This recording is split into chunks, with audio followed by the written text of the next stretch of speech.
वमा अलैना इल्लल बलागुल मुबीन। अस्सलाम वालेकुम वरहमतुल्लाहि वबरकातुहू। सूरह रहमान आयत देखेंगे हम आज इंशाअल्लाह 43, 44 और 45। अऊज़ु बिल्लाहि मिनश शैतानिर रजीम। हादिही जहन्नमुल्लती युकज़्ज़िबु बिहल मुजरिमून। हादिही ये है, मुअन्नस का सीगा है क्योंकि आग के जितने भी नाम है, जहन्नुम के जितने भी नाम है अरबी में मुअन्नस होते हैं। हादिही ये है जहन्नुम, वो जहन्नुम, अल्लती वो जो, युकज़्ज़िबु बिहल मुजरिमून झुटलाते थे जिसको। तुम कौन? ए मुजरिमो जिस जहन्नुम को तुम झुटलाते थे, ये रही सामने, देख लो सामने है। यतूफून बैनहा व बैन हमीमिन आन। यतूफून वो तवाफ करेंगे, वो गर्दिश करेंगे किसके दरमियान? बैनहा, हा की जमीर जहन्नुम की तरफ जा रही, जहन्नुम के दरमियान, व बैन हमीम और खोलते हुए पानी के दरमियान, आन जो सख्त गर्म होगा। जहन्नुमी जहन्नुम में जाएंगे, जलेंगे, प्यास लगेगी, सुकून नहीं आएगा, बाहर निकलेंगे, बाहर आएंगे तो गर्म पानी होगा, वो पिएंगे, सुकून नहीं मिलेगा, फिर जाएंगे जहन्नुम में, फिर बाहर आएंगे, फिर जाएंगे। अब ये जहन्नुम का हिस्सा है या जहन्नुम से बाहर का हिस्सा है, अल्लाह रब्बुल इज़्ज़त जानते हैं। हमारे लिए इस पर ईमान लाना लाजिम है। देखिए जो जितनी भी आयात है ना, जो इस हवाले से हैं कि जो बरज़ख के बाद हैं, बरज़ख के बाद के हवाले से अज़ाब क़ब्र है जैसे, और क़यामत का कायम हो जाना है, और आखरत का मैदान है, जन्नत है, जहन्नुम है, इस हवाले से कुरान बात करता है।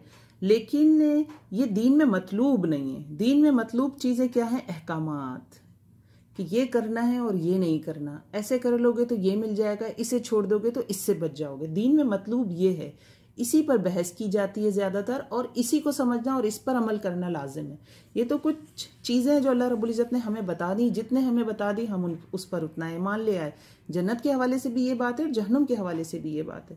तो अल्लाह रब्बुल इज़्ज़त उनको जो इनकारी थे ना, सामने जब जहन्नुम होगी तो दिखाएंगे, और वो उसी में घूमते रहेंगे यहाँ तक कि सदियाँ ख़त्म हो जाएंगी। वो है ना, लाबितीन फ़ीहा अहक़ाबा, अम्मा पारे में जो आती है, सूरह नबा में आयत आती है कि उसी में पड़े रहेंगे। अहक़ाबा, सदियाँ गुजर जाएंगी, वो जहन्नुम में ही पड़े रहेंगे, वो इन्हीं चक्कर में लगे रहेंगे कि खाना खा रहे हैं, उससे उनकी आंतें गल रही हैं, सब कुछ बाहर आ रहा है, पानी जो इनके सरों पे उंडेला जा रहा है।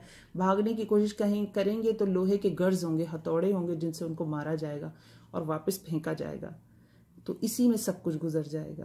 तो ये जहन्नुम का तस्करा है। ये सूरह रहमान में जहन्नुम के हवाले से आखिरी आयत है, इसके बाद जन्नत की आयत का तस्करा होगा। रब्बुल इज़्ज़त हमें तौफीक दे कि हम आमाल भी बदलें और हम कोशिश करते रहें। जब हम दुनिया से जाएं तो हम एक मुजाहिद की सूरत में हो जो मुस्तकिल जिहाद में रहता था कि अल्लाह को राज़ी कर सके।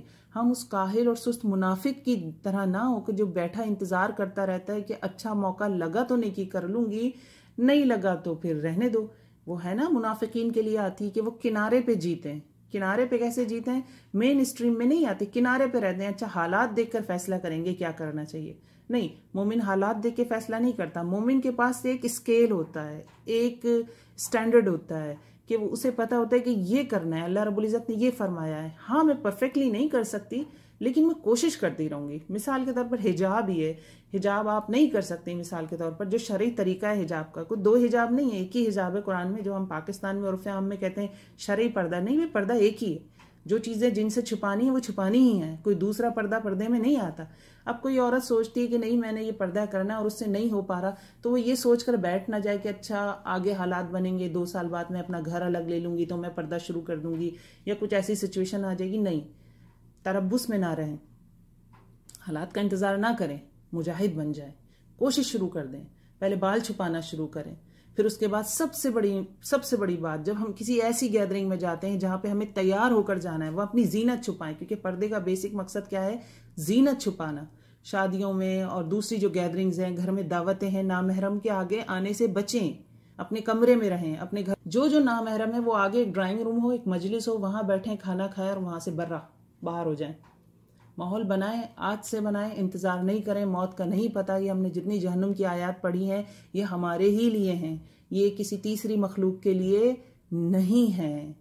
अगर वो अल्लाह रब्बुल इज़्ज़त फरमाते ना कुरान में कि फ़बी अय्यि हदीसिन बअदहु युमिनून, कि अब कुरान के बाद ऐसी कौन सी चीज़ उतरेगी जिस पर ये ईमान लाएंगे।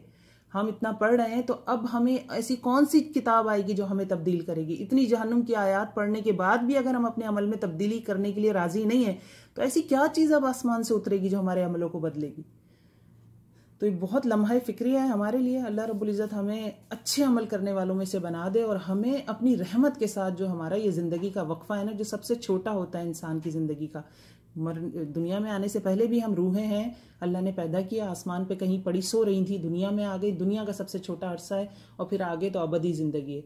तो अल्लाह रब्बुल इज़्ज़त जो हमारा ये सबसे छोटा अरसा है ना ज़िंदगी का, ये खैर के साथ गुजार दे और हमें अपने पास अपनी अताअत और फर्माबरदारी की हालत में बुला ले। अस्सलाम वालेकुम रहमतुल्लाहि व बरकातुहू।